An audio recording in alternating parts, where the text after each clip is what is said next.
高级修炼，练习与上帝对话交流。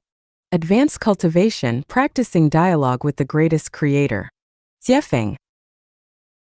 All things, events, and traces are expressions of the greatest creator. All phenomena, movements, and transformations are the greatest creator speaking. The words of the greatest creator are recorded in books without words. Only by reading these wordless books can one come to know, understand, and comprehend the greatest creator. The sun, moon, stars, rivers, lakes, seas, mountains, valleys, birds, beasts, flowers, grasses, trees, people, and society. All of these form the wordless book. The transformations of oceans and fields, the roar of lions, the chirping of birds, winds, clouds, rain, snow, streams, the natural sounds of the earth, oxen plowing, horses galloping, fragrant blooms. All of these are chapters of the wordless book.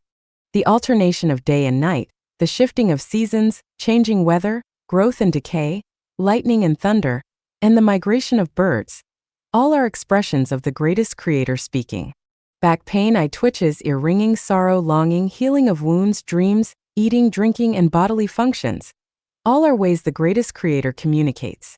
The greatest creator never uses language to converse with humans, never uses writing to record his will, never enters the human brain to give special teachings, never tests or examines people, never fears losing his throne to gods or demons, and never judges people.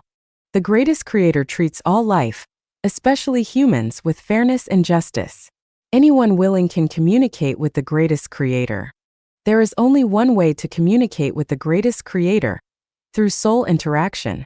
To engage in dialogue with the greatest creator, one must first awaken their spiritual senses.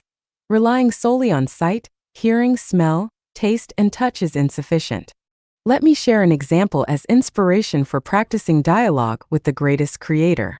While clearing the branches of a fallen tree tangled with vines, I observed a phenomenon. Dead branches were difficult to cut or saw, even with tools.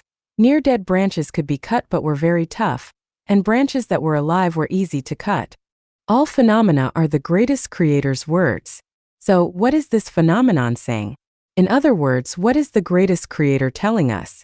The greatest creator is saying, dead life is rigid, near-dead life is tough, life filled with vitality is tender.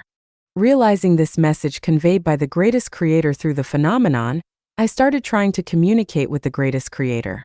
I asked, Almighty greatest creator, do all life forms exhibit similar traits as these plants? The greatest creator replied, yes, with few exceptions. Honorable greatest creator, apples are firm and sour when they're full of life, softer when ripe and softest when they decay.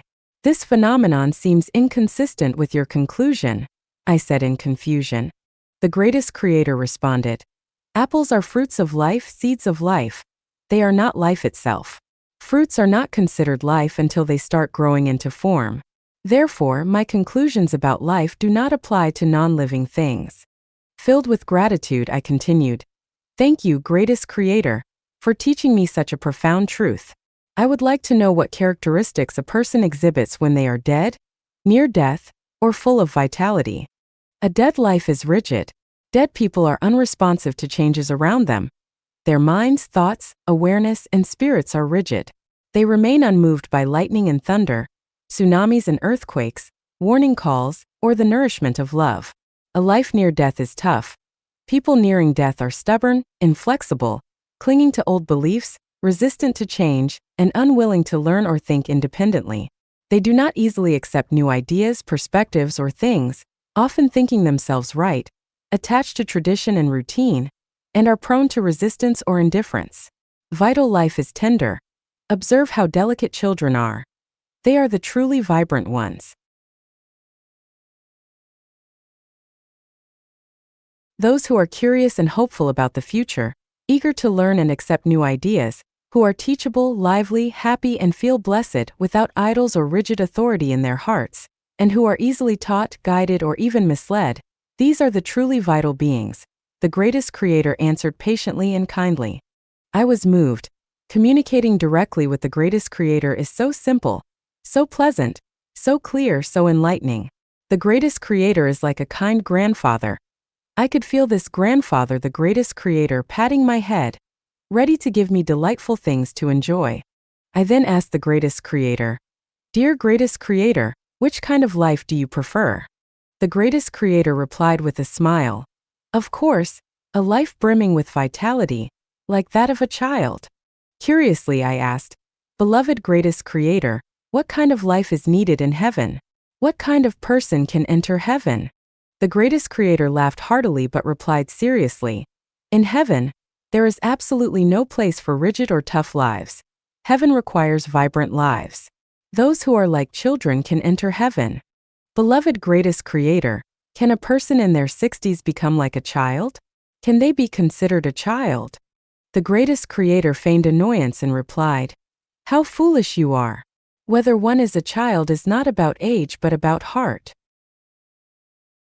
This was my conversation with the greatest creator. Anyone can practice in a similar way.